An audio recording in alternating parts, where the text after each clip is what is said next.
Assalamualaikum warahmatullahi wabarakatuh. Perkenalkan, nama saya Siti Nurjaria dengan NIM 2207316. Saya dari Prodi Pendidikan Fisika dari Universitas Balikusale. Fenomena termoelektrik pertama kali ditemukan oleh ilmuwan Rusia yaitu Johann Seebeck pada tahun 1821. Ia menghubungkan tembaga dan bismut dalam sebuah rangkaian tertutup. Di antara kedua logam tersebut lalu diletakkan jarum kompas. Ketika sisi logam tersebut dipanaskan, maka jarum kompas akan bergerak. Belakangan ini diketahui hal ini akan terjadi karena aliran listrik yang terjadi pada logam menimbulkan medan magnet. Medan magnet inilah yang akan menggerakkan jarum kompas tersebut. Fenomena tersebut kemudian dikenal dengan sebutan efek Seebeck. Penemuan Seebeck ini memberikan inspirasi pada Jean-Charles Peltier untuk melihat kebalikan dari penemuan atau fenomena tersebut. Dia mengalirkan listrik pada dua buah logam yang direkatkan dalam sebuah rangkaian.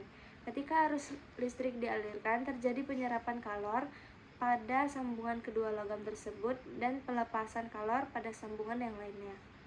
Pelepasan dan penyerapan panas ini saling berbalik begitu arah arus sebaliknya.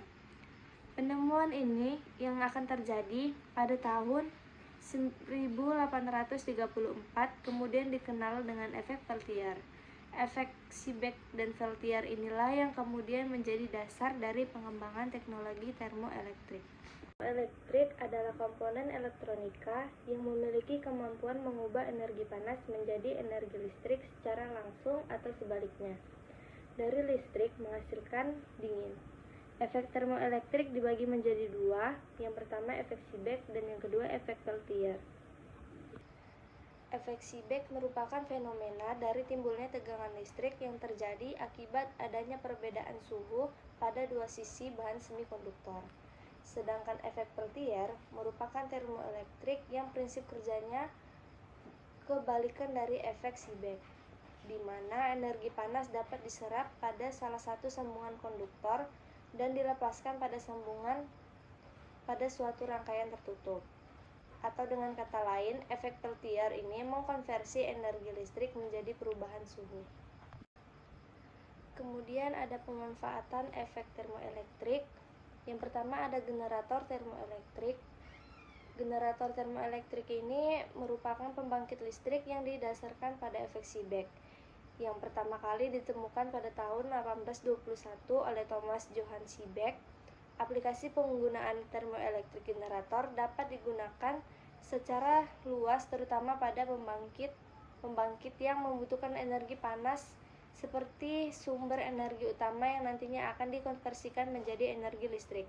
Penggunaan termoelektrik generator ini juga cocok digunakan pada pabrik-pabrik yang memiliki buangan panas yang besar sehingga dapat dimanfaatkan sebagai pembangkit listrik. Yang kedua ada termoelektrik cooler. Pendinginan termoelektrik atau termoelektrik cooler merupakan alat pendingin yang menggunakan elemen Peltier dalam sistemnya sebagai pompa kalor.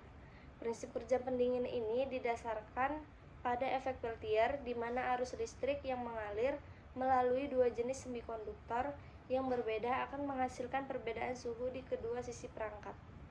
Kemudian ada kelebihan. Yang pertama sederhana dan komponen yang dibutuhkan hanya sedikit. Yang kedua mampu untuk mengubah menjadi pemanas atau pendingin. Yang ketiga tidak menggunakan komponen yang bergerak atau tidak berisik dan tidak kebocoran. Yang keempat ada sistem dapat bekerja pada setiap posisi karena tidak dipengaruhi oleh gravitasi. Yang kelima ada sistem dapat dibuat kecil untuk kapasitas refrigerasi yang kecil. Yang keenam ada umur yang lebih panjang karena tidak ada bagian yang bergerak pada sistem.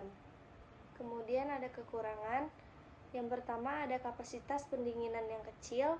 Yang kedua untuk menghasilkan kapasitas pendinginan yang sama seperti pada sistem kompresi uap dibutuhkan daya yang sangat lebih besar. Yang ketiga kesulitan dalam meningkatkan ukuran sistem termoelektrik untuk aplikasi industri besar karena ada kendala desain atau efisiensi, dan yang keempat biaya material yang mahal. Baiklah, hanya itu yang dapat saya paparkan.